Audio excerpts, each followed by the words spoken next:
the emblem of the International Committee of the Red Cross. A recent interview in a local Geneva newspaper with the Director General of the International Committee of the Red Cross (ICRC), Yves Daccord, and a letter response from a former ICRC delegate, Thierry Germond, represent the tip of the iceberg of a crisis at the ICRC and within the humanitarian community.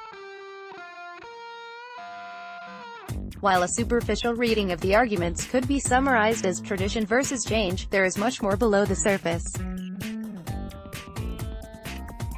The focus of the controversy revolves around the ICRC's President Peter Maurer's membership on the Foundation Board of the World Economic Forum (WEF).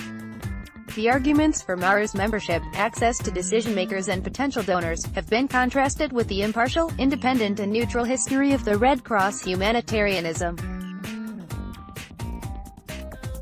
Although ICRC founder Henry Dunant was searching for financial backing when he came upon the Battle of Solferino in 1859, humanitarianism has always prioritized the separation of the humanitarian from business and politics.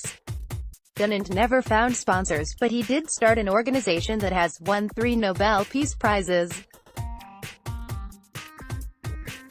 Has Maurer's membership sullied the ICRC's image and put in peril the organization's reputation? An article in Le Monde complements the Daccord interview and Germond's response and highlights the importance of the controversy.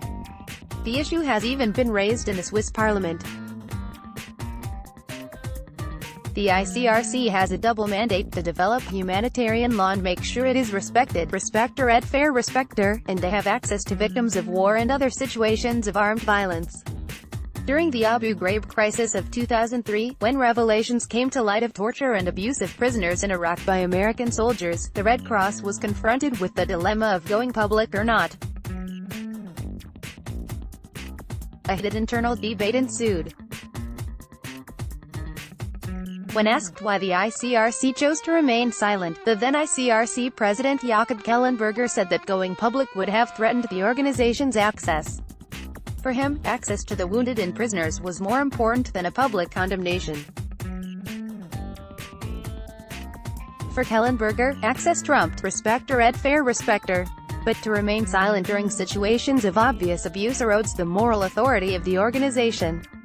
Other examples of its silence would be during World War II or currently the use of chemical weapons in Syria, the wearing of a Red Cross jacket by a liberator of Yves Daccord in Colombia, the purposeful shooting of political protesters with live ammunition in Gaza, or the deliberate bombing of schools and hospitals.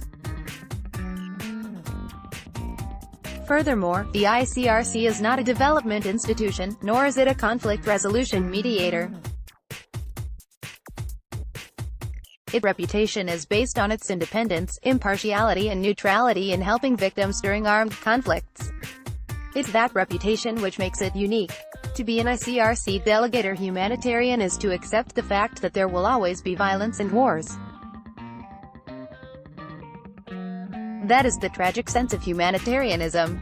The original ICRC founders understood that there would be no perpetual peace. Since 1864, various treaties and protocols have elaborated more sophisticated humanitarian norms, but there has never been an illusion that the ICRC needed an exit strategy. It has a humanitarian niche unlike any other organization. The world is looking for moral compasses. The outbreak of terrorist activities has called into question the basic norms that have been traditionally accepted by the international community. There needs to be an update of those norms to adapt to new situations such as cyber warfare, drones and urban violence. The nature of wars and violence have evolved since the first meeting of Dunant, Louis Appia, Gustave Moynier, General Dufour and Theodore Monod in the Old Town of Geneva, and the signing of the first Humane Rules of War in 1864 in the Geneva Town Hall. So the debate between Daccord and Germond is not only about Peter Maurer's membership in the WEF or tradition versus change. The debate is about the very nature of humanitarianism.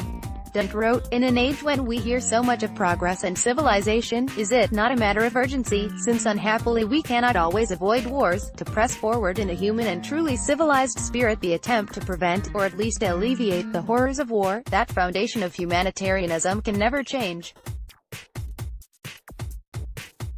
The World Economic Forum touts itself as an independent international organization committed to improving the state of the world by engaging business, political, academic and other leaders of society to shape global, regional and industry agendas. Shaping global, regional and industrial agendas is a far cry from preventing or alleviating the horrors of war. Peter Maurer's membership in the WEF's Foundation Board calls into question the ICRC's humanitarian mandate and the essential separation of the humanitarian from business and politics.